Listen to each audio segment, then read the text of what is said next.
It's time for Cadillac Unscripted on 107.9 CDY. It's sponsored by Independent Bank, and we do some local chat every week at this time. And it is Labor Day weekend 2021. Katy, Huckle, are you there? I'm here, and I am ready to talk about labor in Cadillac, Rich. And we've got two guests here who can talk about labor or the lack thereof at length. So, oh my goodness, this 30 minutes is going to go fast. It sure is. We have two very smart guys in the studio. All right. Who did we invite to be part of this roundtable discussion about labor? We have Brent Neverth. Am I saying your last name correctly? Yep, you got it right. Yep. Director of Human Resources for FIAMM Technology here in town. And then we have Dan Gray, who owns Dumbarton Tool with us. And so for us to get access to these two guys, thank you so much for your time. They are extraordinarily busy men. So thank you for being with us. Yeah, no problem. We're going to pull the shade down and say, yes, we do actually pre-record this during the week, and we're actually recording it during a business day. We are. So we're going to make this go quick. We are. And we just want to talk to you guys about some of the challenges that you're facing. We need to say thank you to you for being critical employers in Cadillac. Dan, tell us about some of your challenges right now. Well, the challenges that we face right now are just getting the skilled help that we need, even though we are in a specialty field. Just getting bodies to come in and just interview is a hard thing right now since 2020. What about work ethic? Work ethic, that's it's going down the tube fast. It's like the young guys that do want to apply, they don't really want to work. I mean, they're just coming in, going through the motions, thinking that they get an easy paycheck, you know. How do you keep the doors open then? Well, that's tough. You know, we don't really have. We still have a good work crew, but everybody that's there is working overtime, right? Putting in more hours. But fortunately, for right now, I should back up a little bit. I do have two kids that I found. Took a long time to find them. They came in. They have an interest in machine work, and my son, he's the other one. So we have 3 guys in there. Future generation workers. Wonderful. But that's 3 out of 100 that even show an interest in wanting to do anything. You're trying to run your company and you're spending all your time recruiting.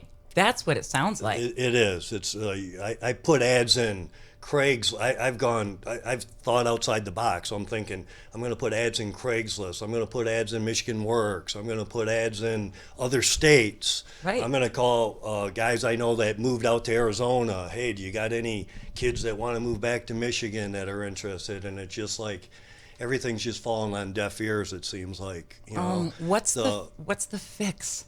Well, the fix, I think, is just me personally, without getting political about it. I think there's just too much easy money right now. 100%. Yeah.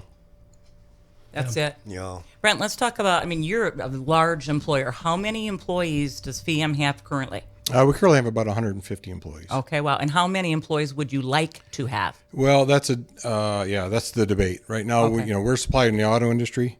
So everybody's seen and heard of the microchip shortage that's affecting the production of microchips, slowing down the auto industry. So right now, we could probably hire another 30 to 35 employees because we know that microchip issue is going to get solved. Right. We know that the demand is there in the auto industry. Just drive by a car lot and see they're empty.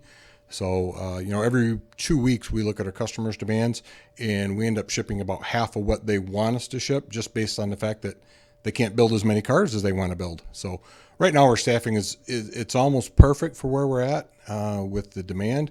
But our goal is to have a 5-day work schedule.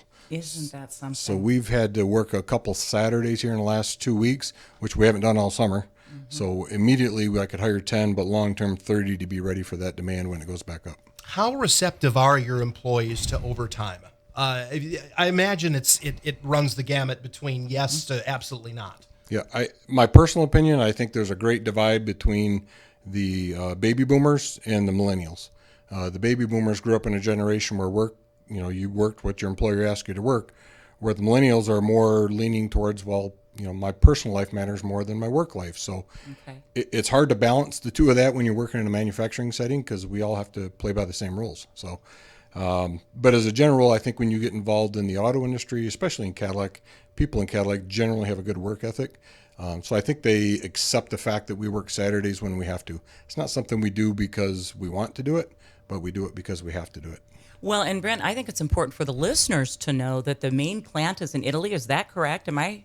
Well, we're owned by an Italian gentleman. Right. We've got plants in Italy, China, Brazil, Mexico, here in the U.S. Right. And all the local manufacturers in the region supply the auto industry where they're located. So the Cadillac plant is actually the largest of all the FIAMM plants worldwide. And if we get to say the best. Oh, of course. Of course. Yes. So, I mean, you've been in HR a long time. Tell us what it's like to have your job. Well, it's very rewarding at times. I mean, you're always the nicest person in the world. Everybody sing your praises when you're able to hire somebody Right. and give them a job, and everybody's appreciative of that. And then when things go south and it's their last day of work, then you're the most evil person in the world. And I think it's like every job. It just runs its gamut from the good to the bad. So it just comes with the territory, so you just have to accept it for what it is. Right. So Is the company doing well? Yeah. I mean, again, we are the largest horn manufacturer in the world here, not just out of FIAMM Group, but out of any horn manufacturer in the world here in Cadillac. So we're in a good position. We supply horns to Ford, GM, Chrysler, BMW, Mercedes, Mitsubishi, pretty much everybody in the auto industry with the exception of Toyota and Volkswagen. Oh, my goodness. So while there's some companies in town that sell primarily to Ford and primarily to like Ford Taurus, that line of cars. So when it goes down, they get hit really hard.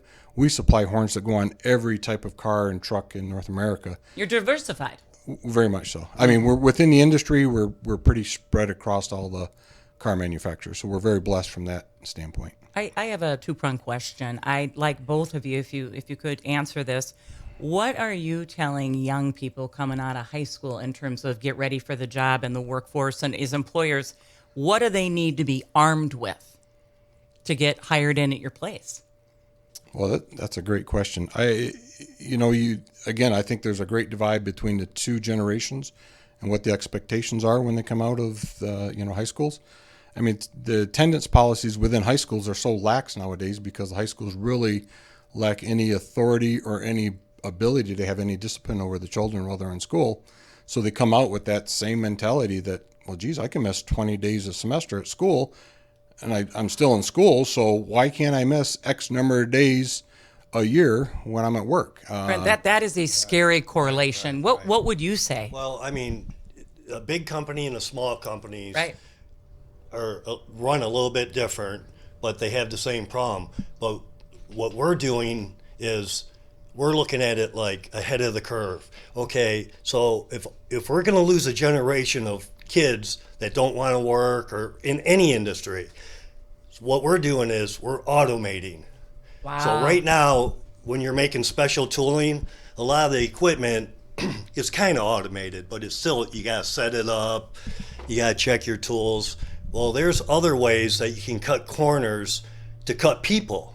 Oh, and that's what these young kids don't, realize. And I try to tell them, the ones that will listen, look, you got to get in there, you got to start learning something, because if 5-10 years go down the road and all of a sudden now you say, hey, I want to jump into the workforce, I want to get in there. Yeah. Well, say my shop, for instance, we're basically a 15-man shop.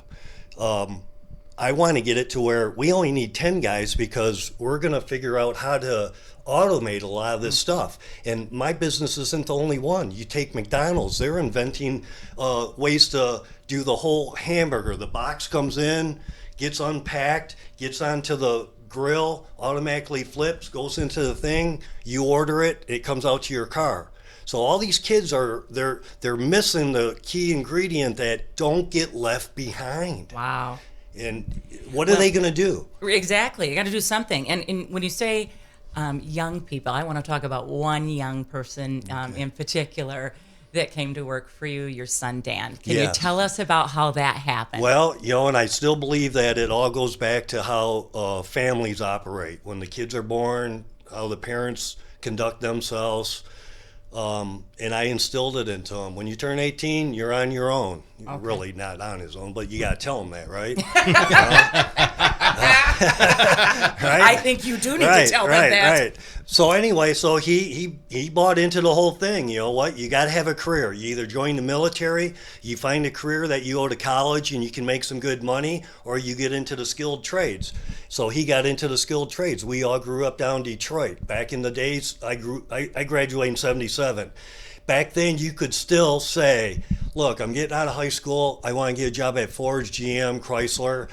Do I want to be an assembly line worker? Do I want to be a skilled trades? Anything you wanted to do, you could do. If you wanted to start your own business like me, Southeast Michigan, you could make anything in the world. You go down, buy some equipment, and you start making it. You start thinking, God, I can do this. I can make this.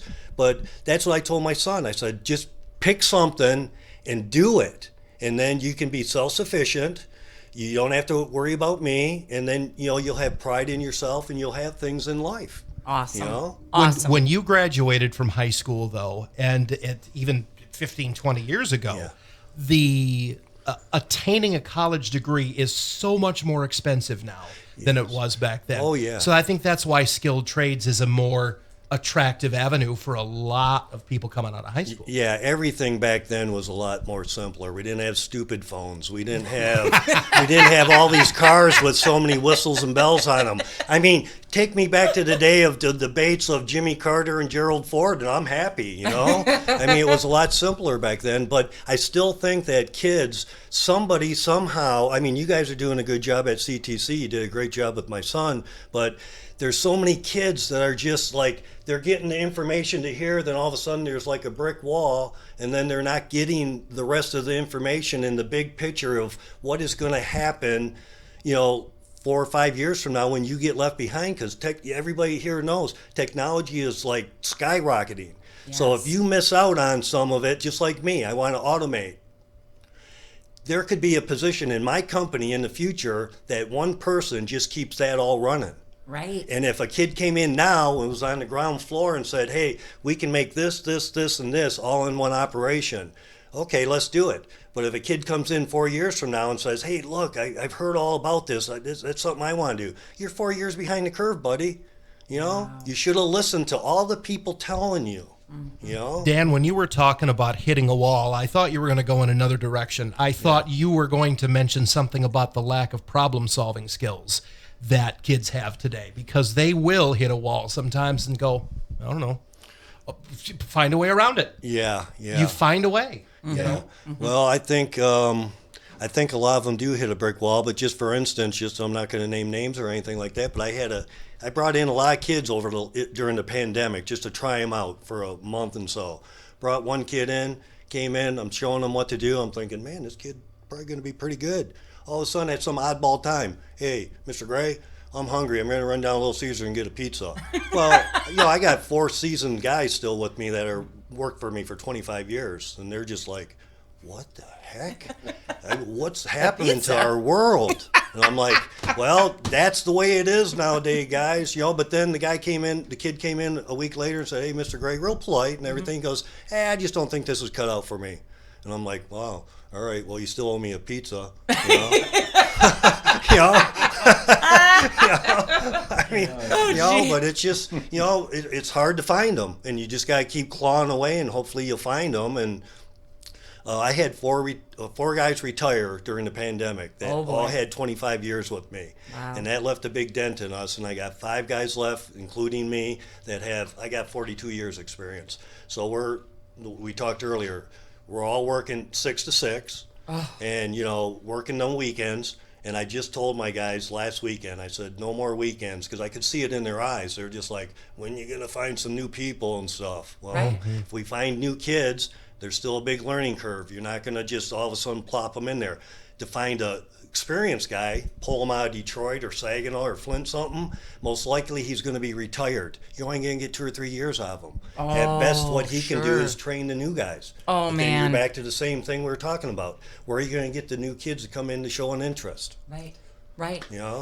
Brent, let's talk, Brent, about when your workforce, your 150 people, how many people have college degrees or any type of continuing education post high school? And I know you don't have an exact number, but if I think our listeners need to hear this, because Rich and I have had this discussion. Not everybody needs to go to college, and so I want to hear from one of the largest employers in town what you think about that. Yeah, there's a definite need for skilled trades. Okay. I mean, there are good careers in maintenance techs, programmers, CNC machine operators. There are a lot of positions out there, and the CTC does a great job of getting some of the students ready to go out into the workforce. Right. If we talk about the requirements for a post, secondary education, I would guess probably 25% of my workforce would require that. Okay. But there's 75% that doesn't, and there's good jobs. And again, I think very locally about manufacturers. We've got a lot of good manufacturers here in Cadillac.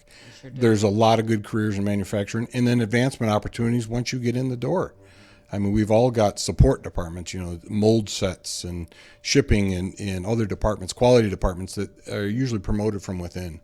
I know you're looking for different skill sets for different jobs, but in general, and let's use a word like attitude. What traits are both of you looking for when you're interviewing? Sure. I'm laughing because we talk about this at the CTC all the time. Absolutely. Right. And you can tell the difference between the students that hear at the CTC and other places and those who don't, that just kind of go through the normal, the educational process at the high schools. But I mean, number one is attendance. Just be there. That's 80% of the battle. Okay. I mean, that's 80% of the turnover every employer has is people they don't have the same attitude towards work, and they just don't see attendance as a big requirement. But just has that changed in the last 20 years? Would your top aspect have been different in the year 2000 or 1995?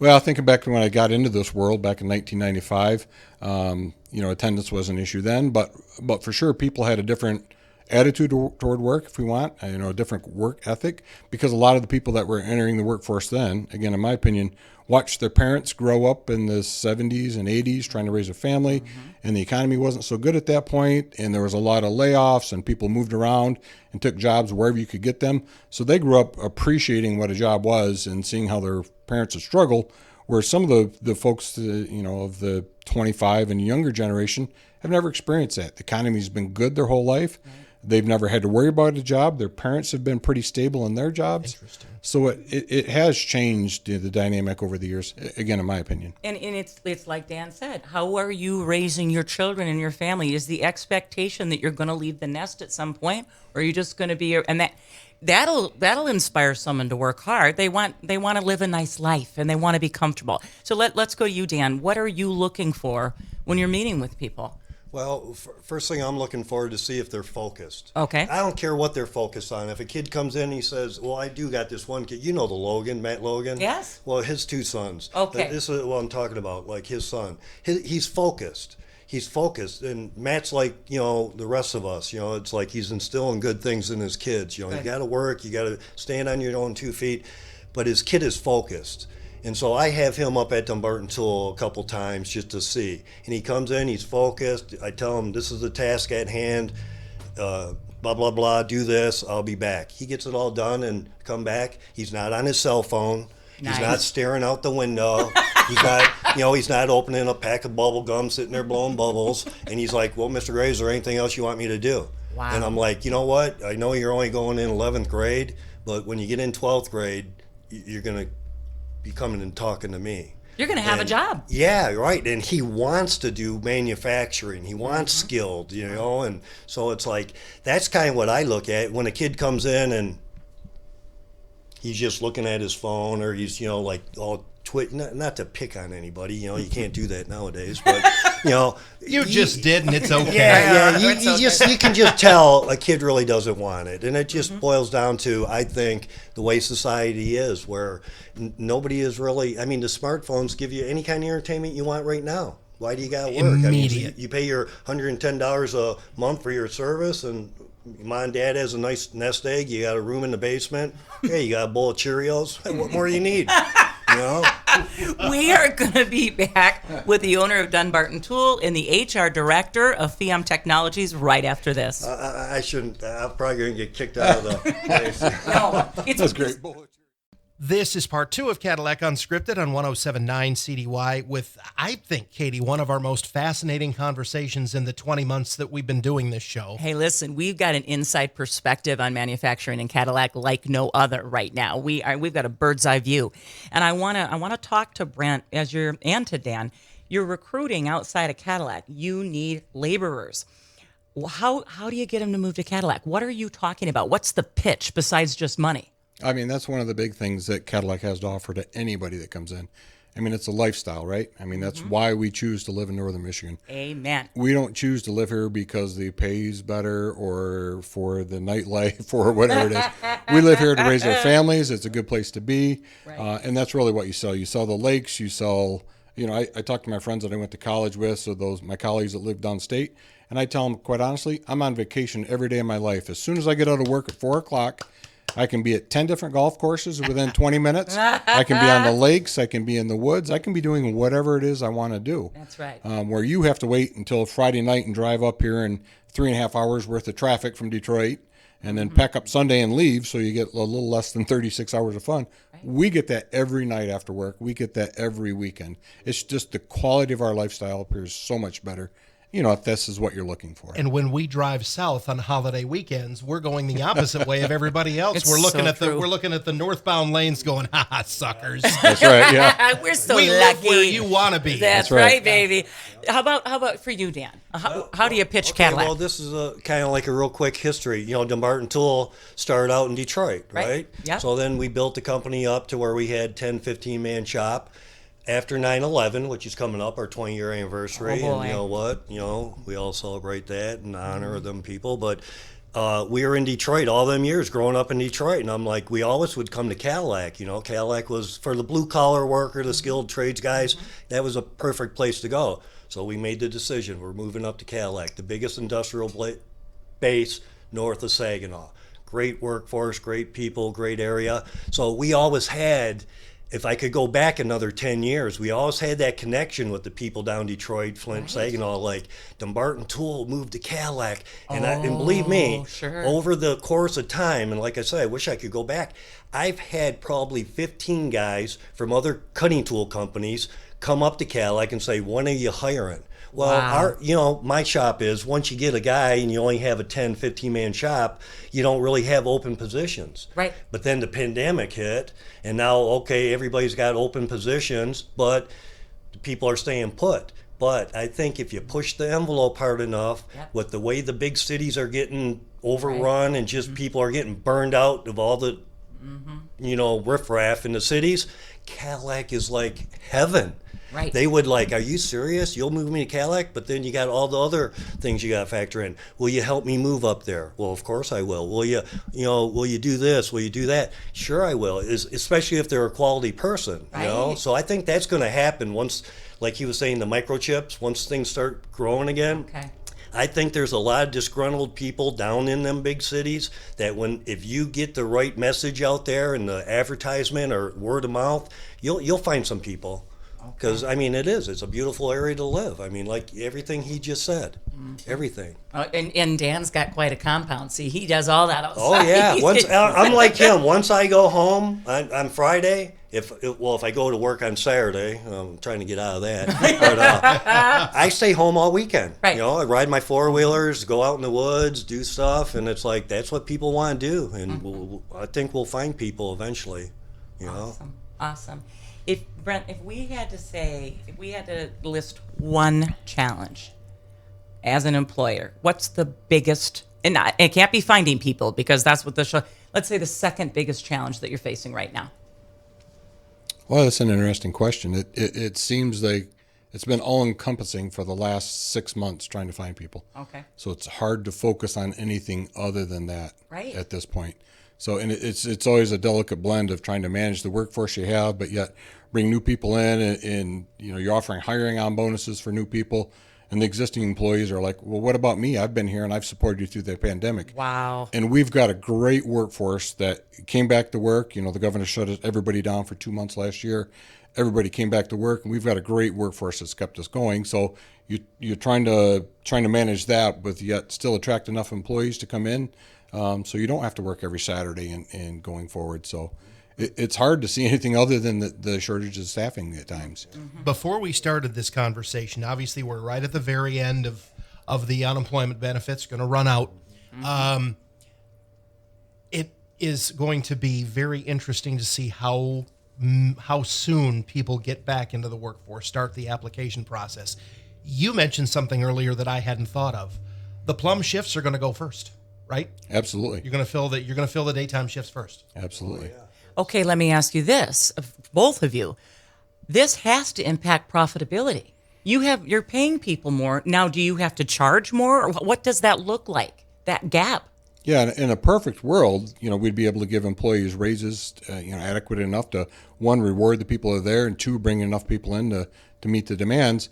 But, in our world that we live in, we're an automotive supplier. Those contracts are negotiated at 3, 4, 5 years in advance. I see. And their expectations are annual decreases in the prices based on productivity. They say, well, you're making the same parts you were 3 years ago. You should be at it better at it now. So give us a little, they're going to pay us a little less than they're paying us now. So it's hard to continually give those raises and increase benefits and attract people. And at the same time, the prices of your product are going down and down and down. So, I mean, that's a problem for CEOs, for marketing directors, for business owners. They have to negotiate those contracts and look at that. It's not like we're a retail establishment where we can say, well, we're just going to raise our prices by 10% and be able to pay people more. In the automotive world, we don't have that luxury. So, with morale, with people being tired out, how's morale? It's tough, honestly. Okay. It's very tough. Again, I'm very blessed with the core of the people that we have in our plant. They've been with FIAMM for many, many years. I mean, we've got, 50, 60 people that have 20 plus years of seniority. So they've seen the worst of the auto industry. They've seen the economic downturn. So they can appreciate what we're going through. And then we've got this influx of people that haven't experienced it. But I think our morale is just kind of a general reflection of what's going on in the world right now. There's a sense of apathy out there. Right. There's a sense of, okay, what's in it for me? What are you going to do next for me? So it's a tough thing to be able to manage through. Dan, can you tell us how morale is with you? Well, the morale actually for my shop is pretty good, but the original question that you asked was the profitability, right? And all that stuff. And it's funny for my shop because, when the pandemic hit, right before it hit, all of a sudden we were in that upswing in the economy, right? Right. Then that hit and everything fell down. Well, we still had a bunch of orders to fulfill, but it was on customers' releases as they wanted them. So it appeared we had a lot of work, but then when we lost all them people, and the work we were sending out, we were making more money but we weren't getting new work. Oh, so it was a short term, kind of like we're talking about these kids. It's like don't think this is the norm. You're not going to live like this long. You gotta hope that the industry picks back up. These microchips all start coming in. They end all this government handout, all this cheese bricks. Hey, that's what we used to get, a cheese brick. You remember that? We didn't get money. We got a cheese brick. But yeah, it all has to end pretty soon, and then everything will be back up and going. Okay. If you were going to crack the code on it, what's the fix? Oh, I don't know that there's any simple fix. I think if it were that fix or that easy of a fix, somebody would have figured it out by now. But cut off the subsidies, though. Oh, yes. In my opinion, yes. I mean, Okay. there are 26 states that have already done that. It's a very Democratic, Republican type split right now. Okay. And the states that have done that have seen a trickle of people come back into the workforce, not a flood. So for sure it's going to help. But at the end of the day, I think we've created an entire generation of people that have figured a way to live a different lifestyle and live at home. There were some single working parents that have figured out that, geez, by the time I pay daycare, quite honestly, I can afford to live at home. Even if this extra unemployment ends, there's so much assistance out there from the state and federal government, and rightfully so for those people that really need it. But then, we've always got the fringe that are just kind of trying to make a job to live off that system. So, and then will be the ones that get left behind, like the original when we started talking. Yes. They will be the ones in 4 or 5 years that are all of a sudden waking up and saying, my kids are all gone, now I need a career. Too bad. Too late. Yeah. But really. but you're both forcing a question that for our young people, look in the mirror and say, what do I do? What do I do well, and what do I want to learn to do well? Do something. Okay, Do do something. And it also comes down to mom and dad. Teach your kids to work. Exactly. Teach your kids responsibility. Teach them to show up every day. And Yes. that's half the battle. That is. He said I attendance, agree. Brent. That was one of Brent's number one things.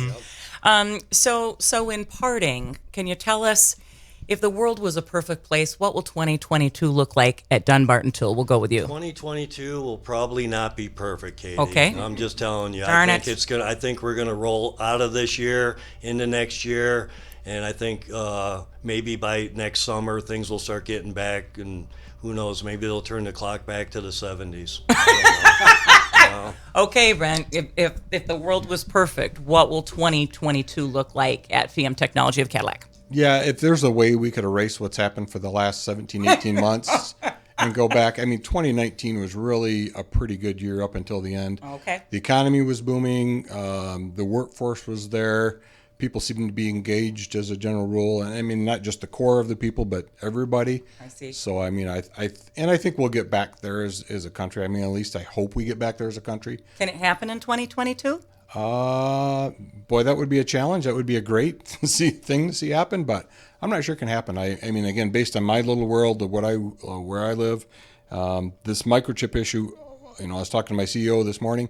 We don't think it's going to resolve until at least mid 2022, until the auto industry really starts coming back. And 1 out of every 10 jobs in the U.S., 1 out of every 4 jobs in Michigan is directly tied to the auto industry. So that is really going to drive a lot of the economy that happens here. I mean, not just us, but suppliers that supply us, and it trickles down. So I don't know if 2022 is going to see it, but hopefully going forward for sure. Okay. The only thing I can think about 2022, where it might turn it around, 2022 midterm elections. Okay. Rich, did we just get smarter? Yes, I think we did. And I think that was just a fascinating, because this is a perspective that we're offering today that most people don't see. Right. Most people don't hear about. No, So I'm glad I we were mean, able my to do that. brain hurts from thinking about what these guys do every single day. Dan Gray from Dumbarton Tool, our owner and CEO of Dumbarton, Brent Neverth, who is the HR director at FIAMM Technologies. Thank you so much for educating us today. Thank you. Yeah, it's a for having pleasure. us. Next week, we are going to have members of the Cadillac Footlighters with us to talk about their 9/11 show, which they're going to be doing downtown, and the following week at one of the local churches. So we'll look forward to that. It's Cadillac Unscripted, sponsored by Independent Bank. Join us next week, same time, same station, 107.9 CDY.